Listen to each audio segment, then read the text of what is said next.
Hey everybody, welcome to episode 98 of Waking Up to Narcissism. I am your host, Tony Overbay. I'm a licensed marriage and family therapist, host of the Virtual Couch podcast, which highly recommend the episode that I put out yesterday on the Virtual Couch. We're talking about how to gain emotional intelligence and how important that is. There's a really funny fact that I'll probably bring over into an episode here on Waking Up to Narcissism soon, but there's some research that shows that 95% of people identify themselves as self-aware.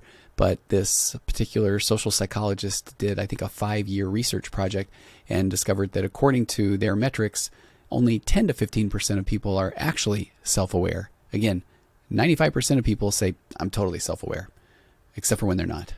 And I think that probably does apply more in this world of emotional immaturity or narcissism, but I digress. So go to the show notes and find the link tree in the show notes, and please, or just go to tonyoverbay.com and sign up for my newsletter, putting out a lot of fun content with that.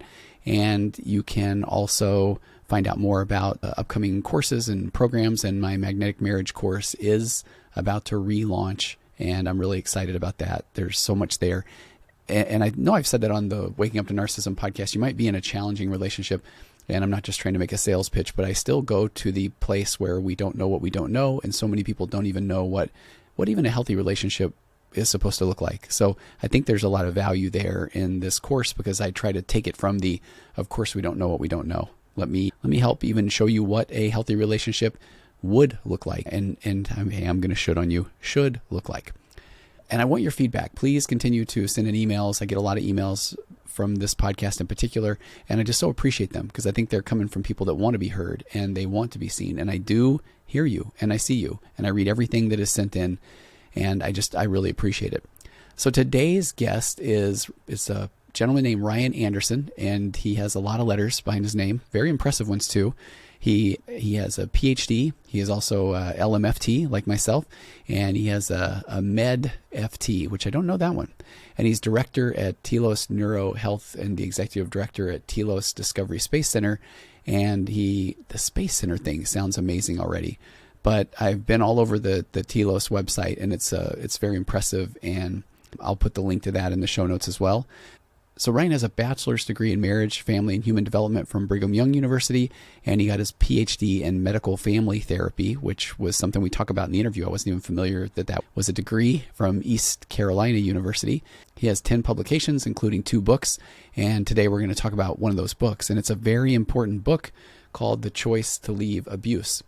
And just the topic that we're talking about today, abuse, is something that I do not think we're talking enough about.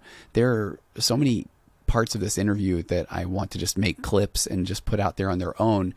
The first of which is one where I had Lori Finlay do an amazing job a few weeks ago talking about epigenetics. And Ryan has a lot of his background is also in studying epigenetics and the way that we store abuse and trauma and how that affects our very genetic makeup. But he gives a lot of hope, as Lori did, on ways that you can overcome that. So I think that part alone is just incredible. And back to wanting your feedback, I would love your stories in particular about this issue, because in my private women's Facebook group, somebody recently asked if their church or ecclesiastical leader had been supportive because she didn't feel like hers had, or if anybody had gone to their church leader for help in any way and had it not gone well. And unfortunately, there were a lot of examples of leaders who I know are trying their best, but who completely invalidated somebody that I know it took a lot of courage for them to even go into their bishop or their priest or their pastor into their office to begin with. So then to be challenged on whether or not they were to be believed, or if they're hearing things like, do you know what this could do to your family? Or to be told that, well, your spouse doesn't really look like somebody that would do something like that. It only makes things worse, and it keeps a problem like this that needs to be addressed right now further in the shadows. And it reminds me, I still remember one of the first women that I ever worked with who told me about mental abuse, sexual coercion, and spiritual abuse, as well as financial control that she was going through. And I eventually ended up meeting at some point with the husband, and he was nice for about 10 or 15 minutes. But then he saw that I wasn't simply just going to validate him, then he got really aggressive. And I remember the button that he pushed that I just didn't even know where this reaction came from was when he was telling me that I would do the exact same thing that he does to my wife if she was like his wife. And this was over 15 years ago, and I didn't know this population like I do now. And sure enough, I reacted. I fully engaged with him, and I left that session so angry and frustrated, which I now know was exactly what he wanted. And I mention this because he went on to serve in some fairly high callings or positions in his church. And later I worked with a couple of people that had gone to him for ecclesiastical support. And it was kind of a mixed bag. If people were nice to him, he was nice to them. If you weren't, then he had a tendency to break you down and do it what he said was in the name of God, which just killed me. It really did. And I guess I also mentioned this as well as to say, I know people are interacting with people in positions of authority who are not being helpful or supportive.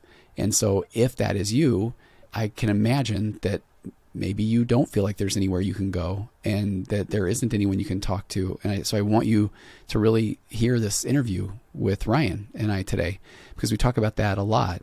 And Ryan is coming, let me just very upfront and transparent. Ryan's coming at this from a position as an active, faithful member of the LDS, or formerly known as Mormon Church, or the Church of Jesus Christ of Latter-day Saints. But this isn't about the doctrine of the church per se, but it's more about an abuse of religious power and what abuse can do to the body. And also, though, how you can find hope and how you can repair. And then if you are in any position of church leadership, I think this is going to be so beneficial because it's going to give information to uninformed church leaders for any and all faiths to know how to better support members of the congregation who come into your office needing help. It's okay to refer out. It's okay to say, I don't know, but let me find somebody who does. Because the bottom line, and Ryan talks about this in the interview, is he has all the data to show that something like people who come in and they are alleging abuse, that in those situations, over 97% of them, I believe was the number, the abuse turns out to be true. So if you are a church leader and you feel like you need to determine whether or not you think the woman or the man in front of you who is finally claiming struggles or challenges in the home, and there's mention of any type of abuse, and you feel like you need to be the one that I'll have the final say on that, stop right there and get them help. Because I really do. I hope and I absolutely pray that you get to someday say that you had one of those 1 or 2% of people who it turned out maybe had inflated the narrative because of whatever the reason was, their own childhood wounding, or that was the only way they felt like they could be seen or understood. Because in reality, chances are you'll probably never have that happen. And if you do, then you can feel good about pointing that person to the right resources because you did everything that you could do. Let me get off the soapbox and let me just read off the Amazon description of Ryan's book, and then I'll just ease right into the interview with Ryan Anderson. And this episode's also on YouTube as well, so if you're interested in watching rather than only listening, please go there and subscribe and all that fun stuff.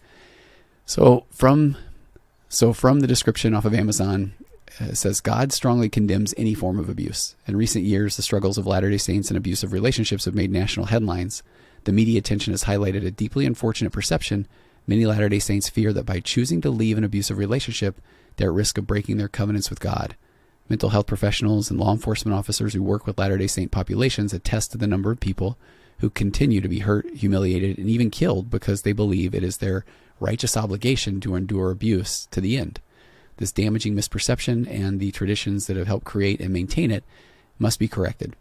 With a direct and straightforward discussion of the doctrines and the teachings about abuse, this book not only provides clear guidance for bishops and other local leaders on how to respond to abuse, but will also help you discover God's true feelings about abuse and the love he has for all who suffer. Learn to identify the signs of abuse in your own relationships and in others, overcome roadblocks that may be hindering escape from an abusive situation, and follow the path of healing in mind, body, and spirit. So with that said, if any of this resonates with you, then just please know you're not alone and reach out and find help, resources, whatever you can do. But that first step of raising your emotional baseline and starting to take more control of the situation that you're in is just from starting to become more informed. So I'm grateful you're here, and I think you'll get a lot from this interview. So let me go now to my interview with Ryan Anderson. You were saying you're having a busy morning, but I don't think I can quite just feign laughter just to make it sound fun. Oh, if I could tell you some of the adventures I'd had this morning. Okay. Is it in the therapeutic world, or are you just talking family? Okay. All right. Yeah. Okay, so maybe start there. You are an LMFT and a PhD, right? Yeah, that's right. I got my master's degree from Brigham Young University, and then my PhD is actually in medical family therapy from East Carolina University. That's a crossover of working on mental health and physical health issues and the way they interact with each other. I did not know this was a thing, Ryan. So tell me more about this. What was that like? Oh, it was really great. I think for me, kind of what got me interested in that is in my family growing up, there were a couple of significant medical issues as well. Uh-huh. And I saw, that there were emotional issues that were connected with that, and that there was this reciprocal relationship between the two. Mm. And so that was something that always interested me. And when I was finishing up my master's degree and thinking I might want to get a PhD, I found that East Carolina University had just offered the very first Okay. PhD of its kind. Uh-huh. And so I was actually part of the first graduating class in medical family therapy in the United States, possibly in the world, although Really? not sure, if someone else jumped it somewhere else in the world and we just didn't see it. But that's been kind of fascinating. And I've always loved to take a look and understand that really strong connection between the physical and the psychological. I work with a lot of people that have extreme emotional immaturity, bordering on narcissistic traits and tendencies. So this is the part where I was ready for you to first time it was ever that a course and you were top of the class. Or was that the case? Well, I did get a 4.0. Okay. So see, this is good. That's a healthy ego, right? The first graduating class. But I Kinda will nailed it. say that my classmates were equally wonderful and accomplished, and they've gone on to do some amazing things. So I kind of saw us as kind of, rather than hierarchical, it Yeah. was sort of three musketeers stepping across the line together. Okay. I like that. I like that. I like that a lot. What classes were maybe significant in a medical PhD versus a PsyD? So one of the things that we did a lot of studying on were on medical health disparities. The Okay. idea that, for example, women in general have worse medical outcomes than men. And it's not because there's something inherently different about women, but it has to do with the way they interact with the healthcare system. Minorities have worse healthcare outcomes than people who are in a majority population. And a lot of that has to do with not just individual psychology, but interpersonal and larger system pieces. And so a lot of what we were studying is as Uh, people have health problems and as they interface with the healthcare system, first of all, what are those differential aspects they're going to experience? How does that affect their outcomes? And what can we do to improve that experience? So there was a lot of study that we did on that with understanding how those things occur and how you can help to improve them. so what's a good example of something like that that you studied or ran into? Yeah. So for example, if you are a woman Mm. with say you have pancreatic cancer and you live in the South, Okay. you are far more likely to have a healthcare professional respond to you with, well, you're just hysterical, or this is just Uh-huh. anxiety, or this is Okay. so that by the time you actually have your diagnosis of cancer and someone's doing something to try to help you, you are much more likely to be at stage 4 cancer than a man or than a woman, say in Portland or in Oh, Washington state. Or also similarly, there are different types of cancer that the specific cancer cells are fed by certain stress hormones inside the body. So, for example, we found for several types of breast cancer, the quality of the relationship and the trust between a woman and her marital partner actually helped to increase oh, survival. Whereas stress and lack of trust really? or betrayal actually shows an increased fatality rate amongst them.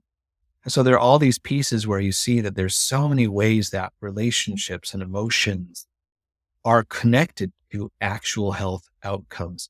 And also, and this comes into some of the work that I'm doing on the idea of abuse Mhm. systems, where they understand people and the boxes that they put people in, who they favor and who they Yeah. absolutely has a big impact on people's outcomes, which could be improved if we were to improve the systems. I love the book and it's the choice to leave abuse. But boy, we just hit on something there. The Waking Up to Narcissism podcast, so many people there are in these emotionally immature relationships where they are continually trying to give their partner that aha moment, but really handing them buttons to push to then be the target of gaslighting, to then feel emotionally unstable. And then the cortisol is just flowing freely in the brain. And I just did an amygdala hijack episode recently where I was talking about that correlation with the hippocampus and short-term memory. And if things can't even make it there, then they're not going to make it into long-term memory. And that person is going to be in this fight or flight state. Is that kind of that work as well, of figuring out how all that plays together? Absolutely. And it Wow. even goes deeper. Okay. I believe in my book, I talk a little bit about the concept of epigenes and Yes. epigenetics. And this is relatively new science where we recognize in our genes, every single one of us, we have the genes that are currently expressed and turned on, Hmm. but we have a wide variety of other things that could be expressed. And epigenes are, you can sort of think of them as like metagenes. They literally surround your genes. And there are different things that can happen that can activate your epigenes, which then change the way your genes are expressing, literally altering your genetic phenotype. Mm. And so one of the things that we've found, for example, women who are living in relationships with men who gaslight, men who have affairs, men who abuse, not only does this have this emotional impact, but it goes all the way down to the epigenes and the genes. And what do we see? We see that they begin to alter, and now they're having digestive issues. Now they're Yes. having Yeah. pain. Now they're having chronic insomnia. And it's not just psychological. Literally, what's going on in the genes have changed. And so for me, this is one of the reasons that raising awareness of this is so important, is that abuse of any kind affects us all the way down to the very building blocks of who we are. Now, the good news is there's room for healing that can go down that deep as well, but we have to create the right circumstances for that to occur. This is so perfect. I had somebody that just was starting to lay the groundwork about epigenetics a few weeks ago. And so I think where you're at with that, it just continues to speak to this audience that hear the podcast. And I want to get into the specifics of your book too, but I often find that people start to hear this and are the very people that need to hear it because of the situations or that they've been in now, hear these sort of things and start to be terrified. Do you run into that? And how do you start to address it? Sure. I think a lot of people are worried that, okay, well, if what has happened to me has altered me down all the way to the genes, Yeah. then I'm doomed, right? Yeah, That's right. it's like that. I have been altered and I'm never going to heal. Yeah. And I can understand how people would feel that. But the good news is epigenes work both ways. So for example, when you put yourself in a situation where you are genuinely safe, where there are trustworthy people around you, where you are actually valued and treasured, when you allow yourself to recognize that that is a possibility and you make the brave journey to get there, then all of those things that could work on you to change your genes in a negative way and begin to change in a positive way as well. So the good news is it's flexible, it's malleable in both directions. So while it's scary, it's also a reason to have hope, because no matter how much someone has hurt you, no matter how it has altered you, you remain malleable, plastic, able to change. If you are able to put yourself in a situation where that change is safe to make. Yeah. And so that's the other side of the coin that I think is really important to recognize.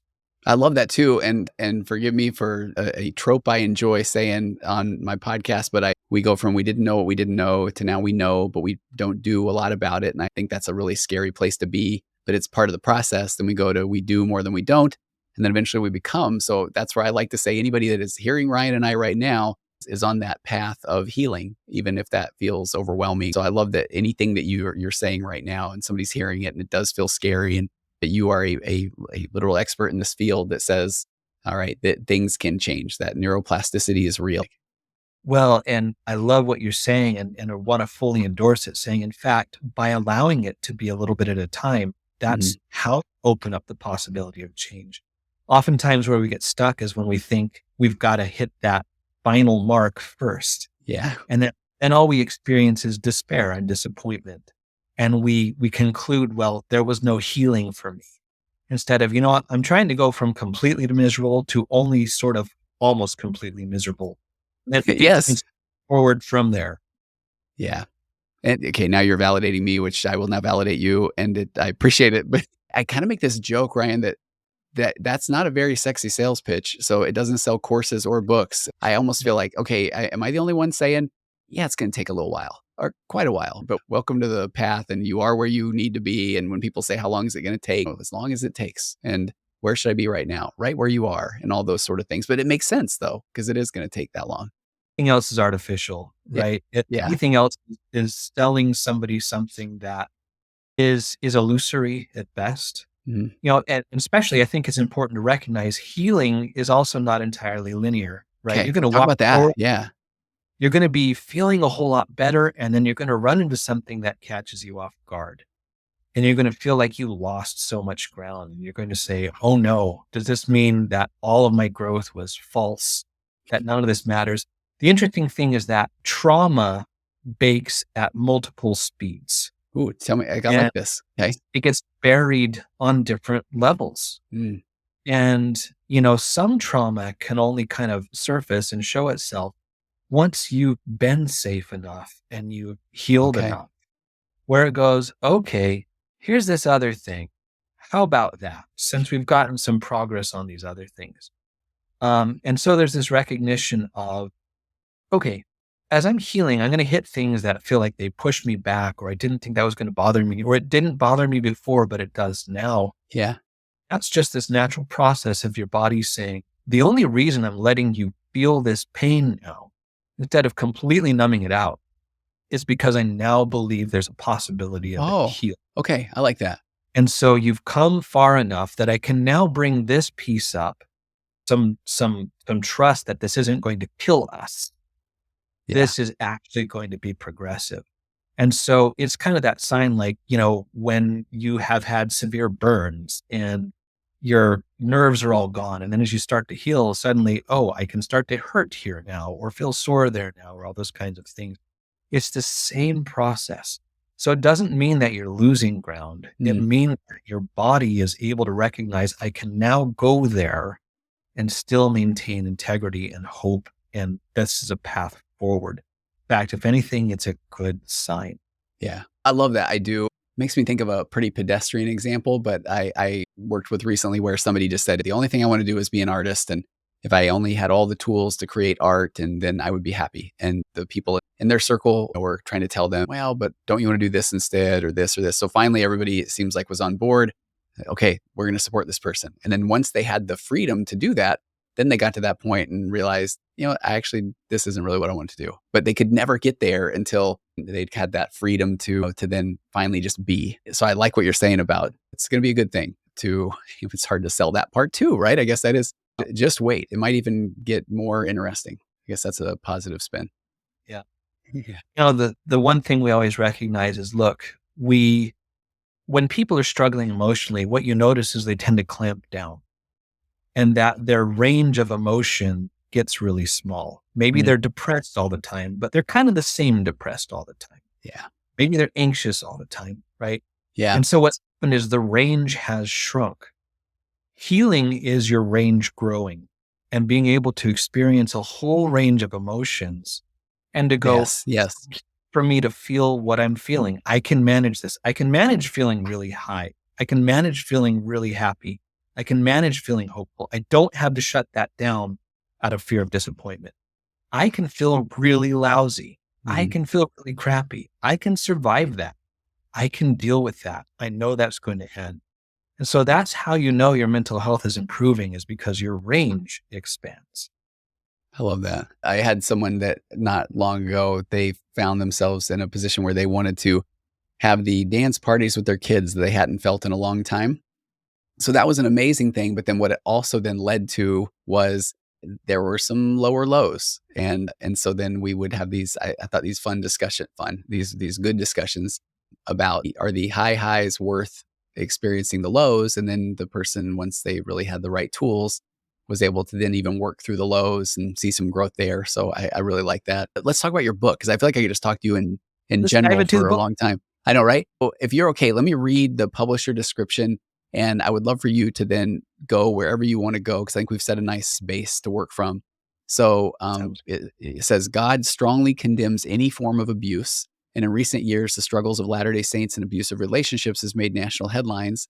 The media attention has highlighted a deeply unfortunate perception. Many Latter-day Saints fear that by choosing to leave an abusive relationship, they're at risk of breaking their covenants with God, which I got to tell you, Ryan, I so appreciate that because I love the work I do, but we have to work through some extra layers, I think, with that alone. And then you just say mental health professionals and law enforcement officers who work with Latter-day Saint populations attest to the number of people who continue to be hurt, humiliated, and even killed because they believe that it's their religious obligation to endure abuse to the end. So yeah, jump in anywhere you want there and tell me what led you to write the book. And I so appreciate this working with this population.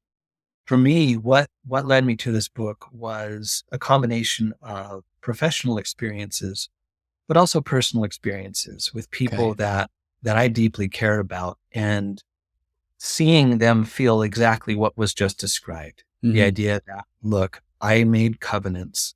My covenants are that I have to stick with this person and be loyal.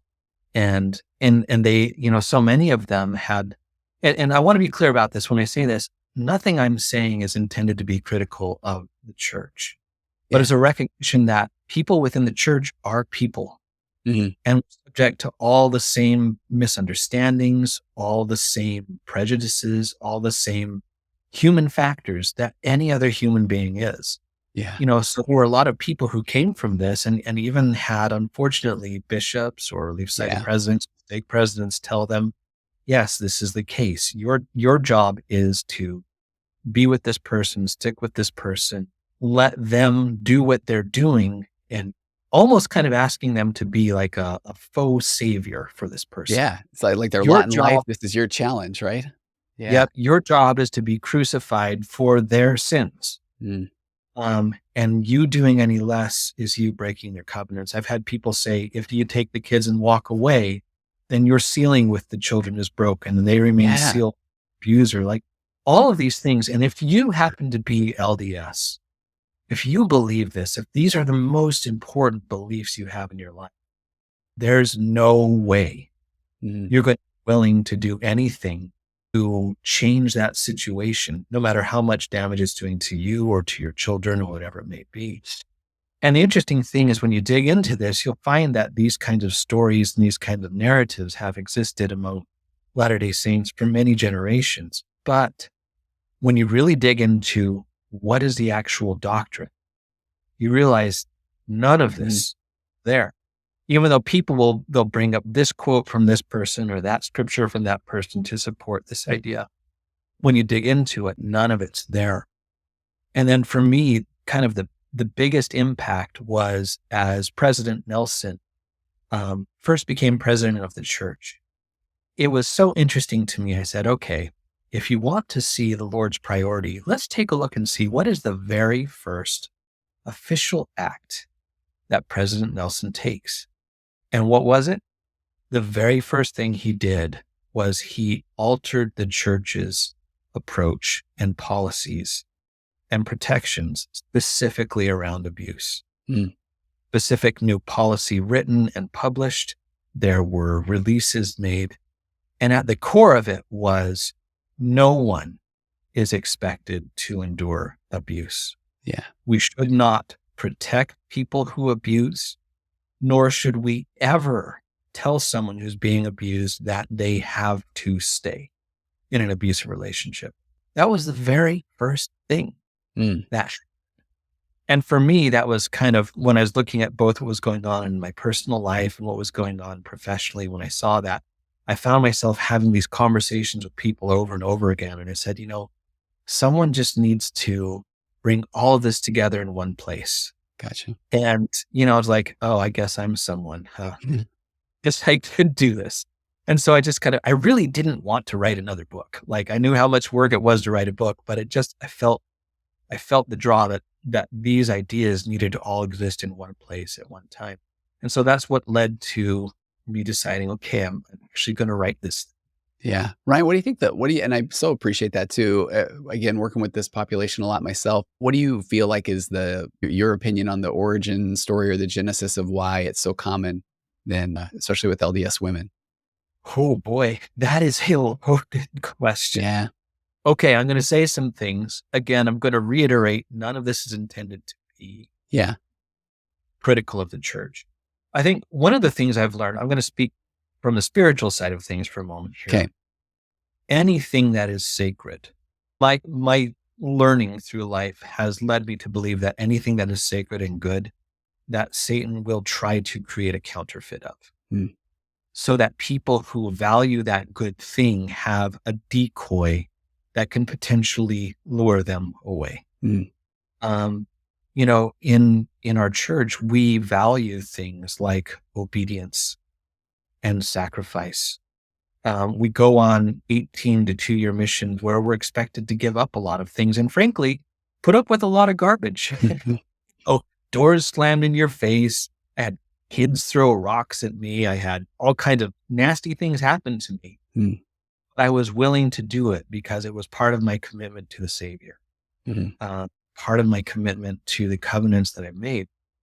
And so when you can take all of those real pieces of discipleship and you can find a way to fashion that into a weapon that will crush souls and pass pain down from generation to generation. And if you happen to be Lucifer and that's what your priorities are, you're going to do it.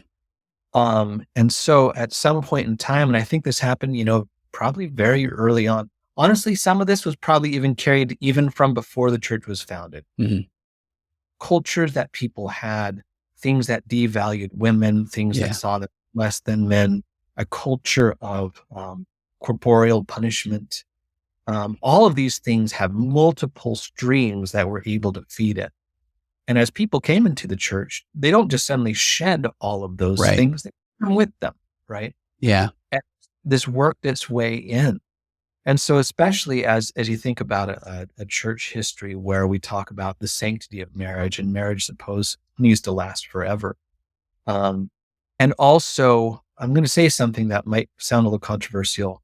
I think there are many places in the church where we've kind of had a fragility complex around men. Okay. The idea that you don't want to challenge men too much because they'll leave. But boy, you can hit the sisters over the head with a baseball bat. That's fun, right? And we could talk all day about how that developed. But I've seen that as I've gone different places in the world.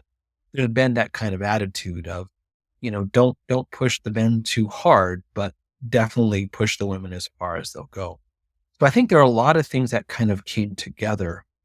And I think there was kind of this fear of, well, what would happen if literally every man who's being abusive to his wife, what would happen in the church if the wife chose to leave?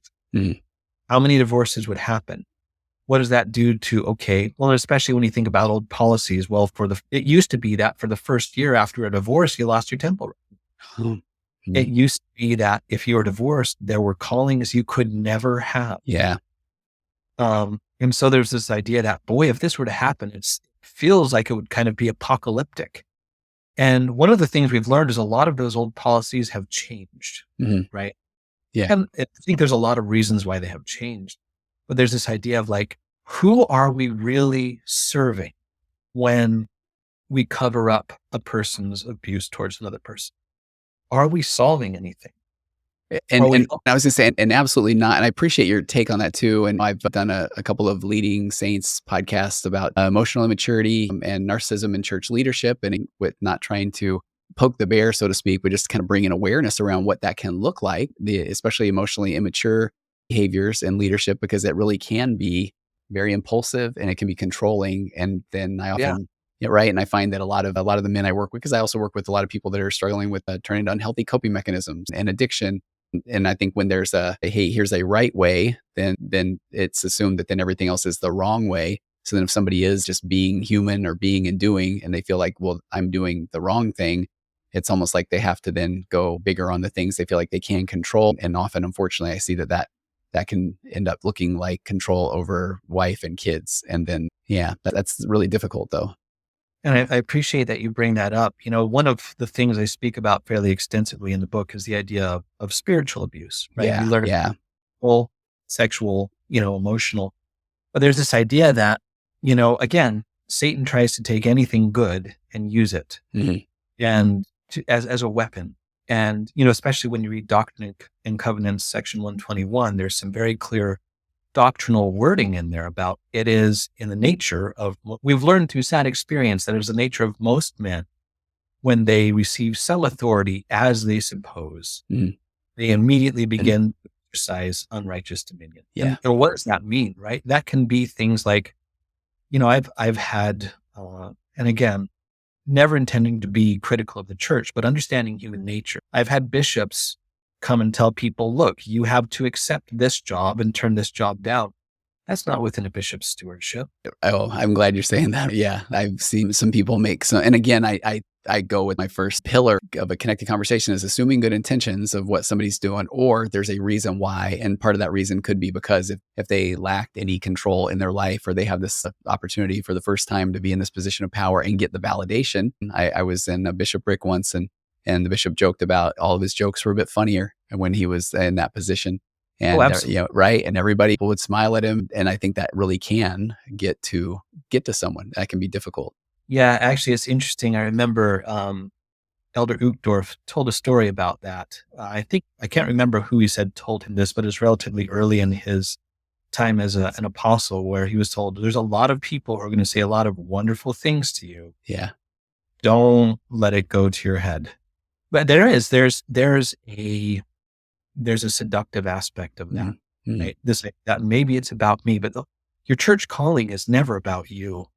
A priesthood position you hold, it's never about you, but it's very easy. There's this sort of gravitic motion of saying, maybe this is about me. Right. Yeah. And this is the difficult part is, there are so many ways where if someone who's in a position of authority, so it's a bishop, it's a stake president, or even it's, I know a lot of people who still cling to the idea of family patriarchs, right? The grandfather is the patriarch of the family, and therefore he receives revelation for everyone, and what he says goes. And even if you feel like you got different revelation, guess what? Yours is wrong and his is right. Exactly. But that's completely non-doctrinal. Yes. And it's completely inappropriate. But for a lot of families, especially ones who've been in the church for a long time, that became a part of the tradition. And the idea is that I have to go along with that. And I've seen that be so tremendously destructive. So there's that awareness of being aware of what the priesthood line and the personal line actually look like. Understanding what revelation looks like coming through both of those, the relationship between the two. And so often that gets misused. Yeah. Sometimes it's intentional. Yeah. Sometimes completely unintentional, and the person just acting out what they've seen, what they've known, the way we all do with family dynamics, right? Yeah. My dad yelled at me when he was upset at me as a kid. I find myself yelling at my kid. At no point in time did my dad sit down and say, so when your child misbehaves, yell at them. I'm just producing what I experienced. And so I believe in so much of this, there's not intentional malice. Yeah. But it's things that have insidiously worked their way in, that if we understand them, we can reclaim these things for what they really should, to allow to absolutely understand that priesthood line and work with it. And it can be a blessing to us, and that personal line, and work with it and let that be a blessing to us. But never, one thing I've learned is, as LDS people, we believe in revelation, but claiming revelation is not a trump card to stop thinking. Oh, amen. Yeah. Right. It's not a trump card to say, hey, look, I said I had a revelation, and therefore now you must do what I say. It's the equivalent of the Jedi mind trick. I have a revelation, and therefore you do this. Yeah.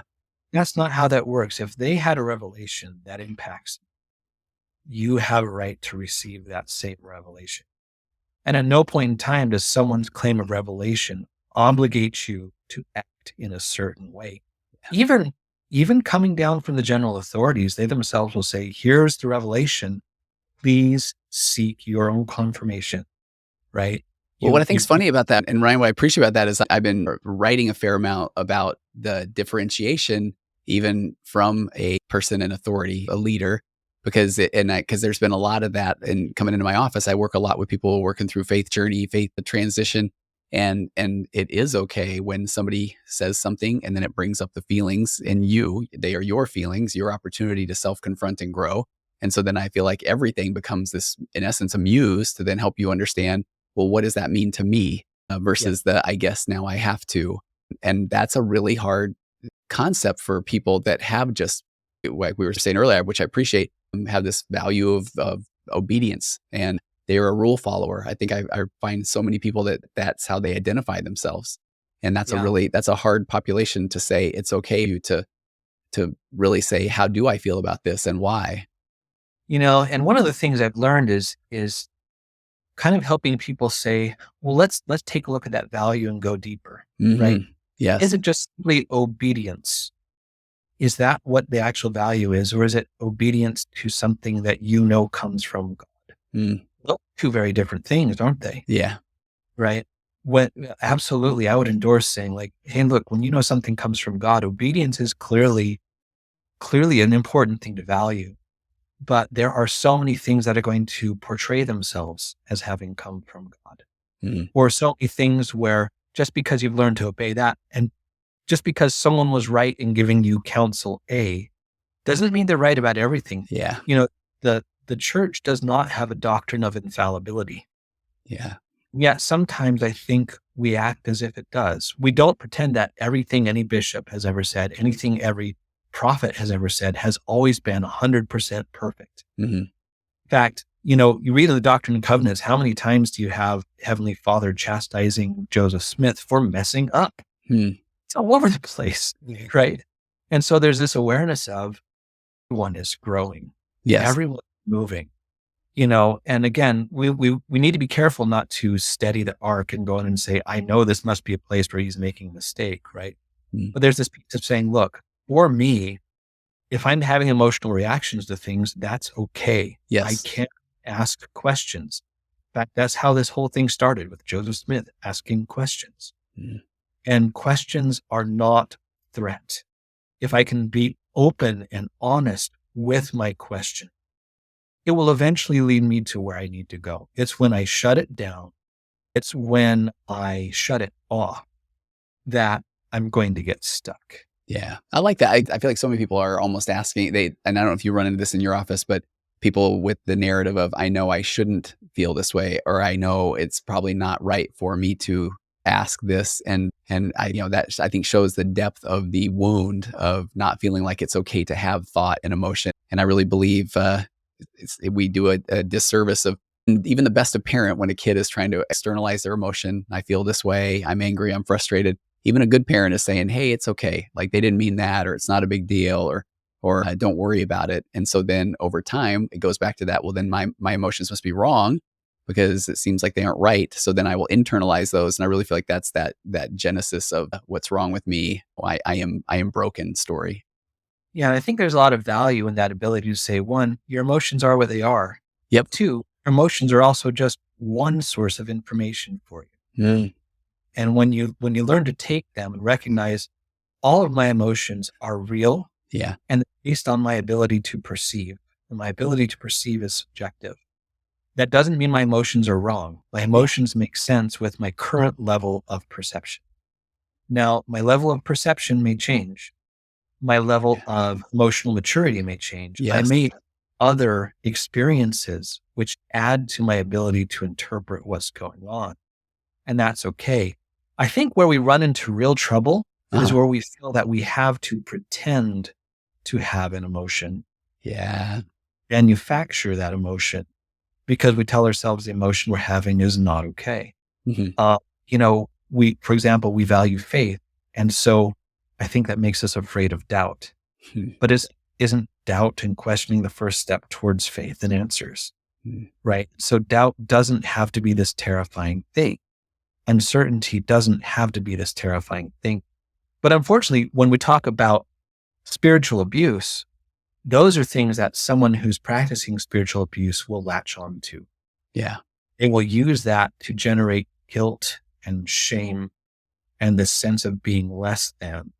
And therefore, as a result of that, you can use that as the ring in the bull's nose to pull someone around to all kinds of things, or to excite people to zealotness, where they're doing something which is actually morally wrong, but in the moment they think they're doing it. Like I think of when I read the accounts of what happened in the Mountain Meadows massacre, right? There were people in different places, But absolutely, for at least some of those people, it was spiritual abuse. Yeah. Someone in a position of authority telling them that this was their spiritual obligation to Yeah. do something that once they were distant from it, they went, holy cow, that's terrible. And I can't believe I did that. And there's all kinds of things where, spiritual abuse can be used to make someone choose to have a child rather than making that choice at their own pace. Mm. It could be to have someone, stop sharing their thoughts in church. It can be all kinds of things. And I think for Mhm. LDS people, it's particularly insidious because it's really hard to say, wait, I can recognize that someone is using spirituality wrong and still hold on to my testimony. Mhm. Those things are not mutually exclusive, Yeah. right? Because so often, I do see people struggle with this. This person in the church used their position of authority to abuse or control. Therefore, that means the whole church is broken, right? And it's easy to draw that conclusion. Yeah. And I think that's one of the reasons that we're afraid to confront it sometimes. But I also can say, both through my own experiences and with enough other people, it's like, look, when we can see things in a broader range, it's of course we expect in the church that people in positions of authority will sometimes be tempted and Mhm. will some fall to temptation to use that authority incorrectly. Now, of course, one thing we know is that the moment you try to use authority incorrectly, the priesthood power of it is gone. You Mhm. can't actually abuse the priesthood. You can abuse the name of the priesthood, but not the Mhm. power of the priesthood itself. And it would only make sense, like, that will happen. We Yeah. need to be aware of it. And again, that recognition of what do we do when that's the case? How do we help ourselves, give ourselves permission to not be manipulated while Yeah. still keeping our covenants? Are you familiar with that concept of whole object relations or object constancy? Yep. Okay, right. And I think that in this context of being able to see the object in its entirety, and I can like this, and I can be frustrated about this other thing, and I can want more of a certain thing, and I can want less of another thing, that it doesn't have to be that all or nothing or black or white Yeah. mentality. And so I like what you're saying. When a human is being a human, which they'll do, because if they are pretending to be perfect, that's a problem right there in and of itself. Absolutely. But then there is my opportunity to self confront and grow. Of I do like this. What do I like about this? I don't like this. And what is that bringing up for me? And what can I learn from that? And I think that can be a really powerful thing where it's a lot easier to say it's all bad or it's all good or that person is all bad. But then acknowledging too, though, where what I love about your book and a lot of the population I work with, though, is that when somebody won't take ownership of anything or apologize or they're unwilling to sit with any discomfort. It wasn't them. It had to be you. And they do confabulate the narrative and the story does continually change. Then that in of itself is data to work with that for Yeah, the person. absolutely. And just cognizant of time, there are a Yeah. couple points Okay. I'd love to. So one, this is an important point I'd want anyone to know. I know that right now there's this concern of, well, what do we do if someone reports that they're being abused? Mm. A lot of people feel like that's such a risky situation. Well, what if they're wrong? What if they're mistaken? What if they're lying? And I think for me, it's so important to recognize that when you take a look at the actual research, a teeny tiny portion, less than 4% of all cases of reported abuse turn out to be false or Okay. unfounded. So what it means Mm. is that you can rest assured that with almost absolute certainty, by the time someone's coming to you and claiming abuse, your response, the response that even the new policies of the church say is our response should be to believe the person, Okay. not to question them, not to say like, is it as bad as you think? Or, Mm. like is like, look, the way this plays out that, it, the vast majority of the time, it is going to be exactly what they say it is. And honestly, probably worse than they say. Yes. And so our first action should always be to believe them, to take actions to help them make sure that they're safe, and to connect them with resources that will help them explore what their options are. And what you will find is that one of the reasons so many people stay in abusive relationships and even die in them is because when they report, that's what they get is a whole, but Yes. because everyone's like, well, the person doesn't seem like an abuser. Well, what does an abuser seem like publicly? Yeah. Do they have fangs and purple skin Yeah. and glowing red eyes? Like the most common profile of an abuser is the sort of person you never think would be an abuser. Of course. That's the common profile. And, since abuse is about power and control, one of the things they're the best at controlling is their public face. Yeah. Yeah. And they can seem amazing. They can seem like the nicest person around. They've held all these specific callings. And people go like, well, those are all reasons to doubt this story. I'm like, no, actually, that's what you would expect to see when the story's real. Right. What I appreciate you saying is I was just talking to a client before we jumped on, and we were talking about this very thing where I wish a leader, even if they had to have a sheet to read off of, that the answer or the things you respond back with are, tell me more and thank you for coming in. And that must be hard. And what can I do to help? And I feel like that is where I know it gets set off the judge in Israel, or, well, I will be the judge of your situation. And that's where I'm say that's not the role. That's not what. Well, yeah, absolutely. And let's speak to that. Yeah. Bishops have such a hard calling. Yeah. And I think it's important to recognize what the calling is and what the calling isn't. The way I talk about it as a bishop, if someone in your congregation came to you and said, I think I might have cancer, you wouldn't say, okay, so what I'm going to do is I'm going to go pray about it and see if I get a revelation that says if you have cancer. Because you don't look like you have cancer, right? Yeah. No, say you don't look like you have it. And if it turns out you do have cancer, then what I'm going to do is I'm going to pray and I'm going to ask Heavenly Father to inspire me with the formula for a chemotherapy medicine. And I'm going to ask to inspire me and give me the knowledge of how to perform surgery and how to make a radiation chamber for you. You wouldn't do that. If you're a bishop, someone comes to you and says, I think I have cancer, you'd say, let's get you to the doctors, the people who are trained to do this. Yes. Let's find out if you have cancer. And if so, let's get you treatment. Yes. Abuse is no different. Understanding, working with, healing from abuse is as complicated a system as getting treated for cancer. Heavenly Father does not expect a bishop to have to receive all of that and be the everything to that person. The bishop's job is to believe, yes, protect, and then to connect them with the people that Heavenly Father has brought up with those skills, with those abilities to take care of that piece the same way as if someone came to you with cancer. It's the same thing. It's no different. And so once you recognize that, first of all, it takes an unnecessary pressure off the bishop. Yes. And it allows the bishop to know, what can I actually do to be effective? And of course, the bishop is going to be worried about the person who's accused of abuse. We should be. Mm-hmm. They're not our first priority. The first priority is the safety of the other people. The other thing to keep in mind is abusers don't stop on their own. Yeah. They need someone to stop them. If you're genuinely concerned about their abuser, this is what they need. They need someone to stop them and to help them begin the process of changing and turning things around. You're not doing any favors to them by allowing them to continue to abuse. Yeah.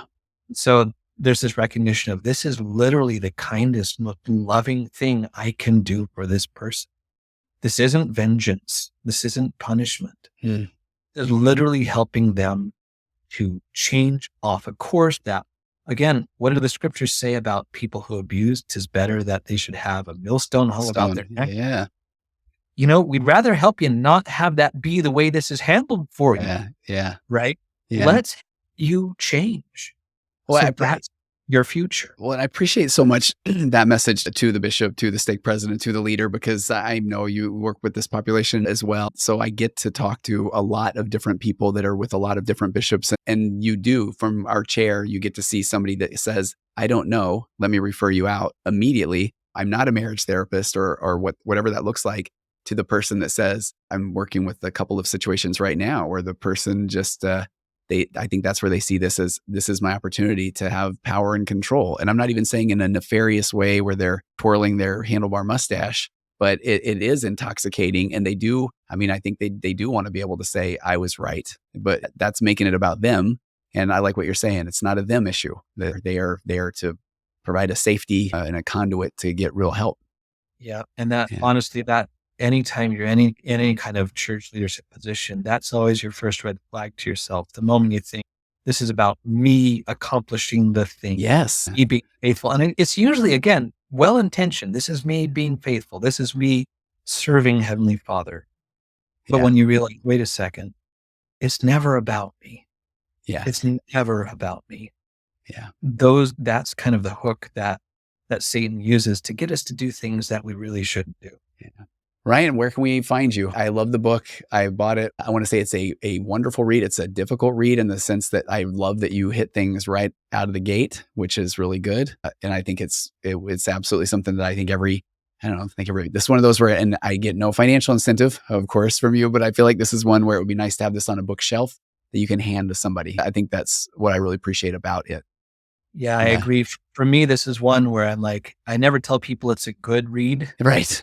I tell people it's an important read. It really is. And I think it's one that needs to be handed out to somebody that maybe is in a situation like that. Because again, I know that you know this so well, but when I start to even try to validate somebody who is in an abusive situation, it is so quickly followed by, but you know what though? He does a lot of good too, which is that intermittent reinforcement and welcome to a trauma bond. And I think that's, I'm grateful that person's on that path, but I would like to speed that up, even if it's 10, 20%, which I know is a me issue, but I feel like that's a relatively good me issue.